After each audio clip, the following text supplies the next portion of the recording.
ဒီဘက်ကကိုစားနေတဲ့ရေခဲမုံကတစ်ဖက်လူစီပေသွားတာပေါ့နော်ရုတ်တရက်ပေါ့နော်လှမ်းကြည့်တယ်မှာဂုံမန်းတောင်းပန်ပါတယ်ဂုံမန်းရဲ့အဓိပ္ပာယ်ကတောင်းပန်ပါတယ်ဆိုတဲ့အဓိပ္ပာယ်လေးပါနော်အဲ့တော့တောင်းပန်တာကစစေတော့အခုဆိုရင်နှစ်ခုဖြစ်သွားပြီအားနာပါတယ်ဆိုရင်စူမီမာဆန်တောင်းပန်ခြင်းနဲ့ဆိုရင်ဂုံမန်းလို့သုံးပါတယ်နော်အဲ့တော့ဆရာမတို့သုံးလိုက်တဲ့အသုံးလုံးကစူမီမာဆန်အားနာပါတယ်ဆိုတဲ့အသုံးလုံးရဲ့ဂုံမန်းတောင်းပန်ပါတယ်ဆိုတဲ့အသုံးလုံးရဲ့ပါစူမီမာဆန်ကပို့ပြီးယဉ်ကျေးပါတယ်ဘာလို့လဲဆိုတော့ဂုံမန်းဒီတငယ်ချင်းပေါ့နော်ယဉ်နီးတဲ့သူမှာပဲတုံးတာတကယ်လို့ဂုံမန်းကိုစစေတို့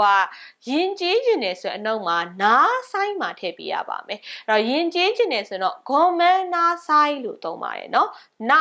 ဆိုင်ပေါ့နော်အနောက်မှာထည့်ပေးရပါတယ်ဂုံမန်းနာဆိုင်တောင်းပန်ပါတယ်ဆိုတဲ့အဓိပ္ပာယ်လေးပါအဲ့တော့ဆရာမတို့ကတောင်းပန်တာကိုပေါ့နော်နှစ်မျိုးသုံးတာစူမီမာဆန်အားနာပါတယ်ရဲ့ဂုံမန်းနာဆိုင်တောင်းပန်ပါတယ်အဲ့တော့တငယ်ချင်းဆိုရင်တော့ဂုံမန်းလို့ပဲသုံးလို့လည်းရပါတယ်နော်